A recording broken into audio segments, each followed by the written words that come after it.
This is our Bosch Dishwasher. It was made in 2004 and this year is 2022, so it's 18 years old. And finally the soap dispenser door gave up. This part still looks kind of functional, but we noticed that it was having trouble. And the trouble was, it was getting all crudded up with soap, problem number one, and the spring popped off. And also a leg popped off back here that holds it on.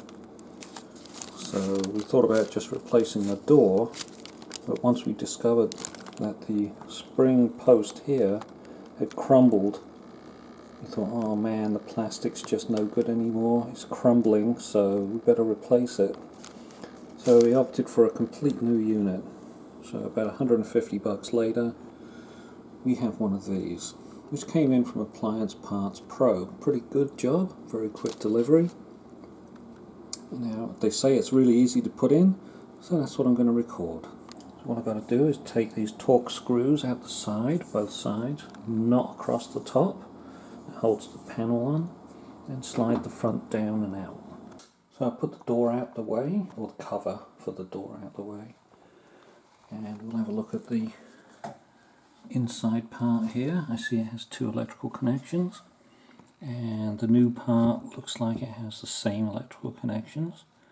I think they can only go on one way because the wires enter from this side on both connections. And there's a blue mark here to line it up, and there's one here to line it up. So I should be good to go. So the part snaps in, and all I'm supposed to do is pry up a little bit on this sheet metal around here and push the unit in as I'm prying up so that these ramps go underneath it. These are the catches to catch the back of the sheet metal. Well, it didn't come off as easy as I was hoping, but I am getting it there. There was some leakage down here. There's a bunch of crud coming out, but the seal was quite stuck, so I actually had to get the screwdriver in, lift this bit, and then put the palm of my hand on and hammer it. It's quite a good thump, something like that, and then it finally broke free, and this one is now underneath the sheet metal. So I work my way around, get all the others that way. Okay, so here's the bottom sheet metal. You can see I'm getting it pushed in. So now I'm going to open the door and pull it out from the other side. Oh, it fell in. So now all I've got to do is clean up this surface around here. I feel there's a lot of soap's gone there. Get that cleaned off, and then we can put the new one in. Right, and give it a good chance to see if this works. Claims it can do it all. Well, it did a fairly good job of cleaning up the stainless around it, and most of the stainless here, but there is a ridge of calcium built up, or soap built up crud. I'm going to just scrape off with an old blunt screwdriver. Okay, cleaned up.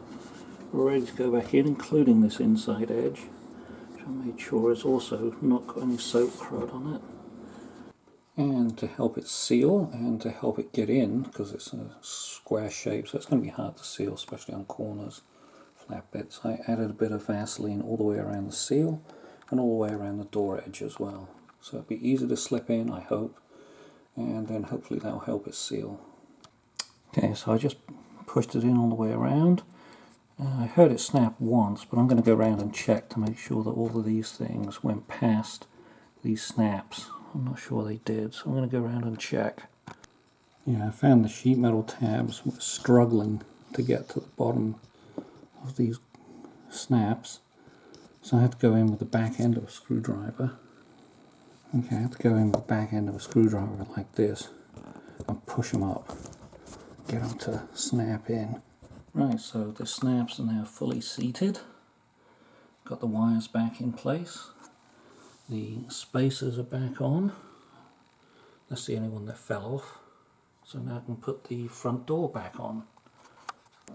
Right, so now we've got the new door on. That latches properly, just like when it was new. Yeah, and you should be able to push this and it pops out. Yay, the other one didn't do that, it just fell right back immediately. Great. So it should be ready for action. I'll do some washing probably in a day or so when we fill this up. I have replaced the circulating pump element already. There was a kit to do that, which is no longer made. So if that fails again, the impeller came apart and just made a weird noise and didn't pump water. That's going to be it for this dishwasher. And I was looking online and it's $700 for a new one. That's why $150 for this seemed cheap.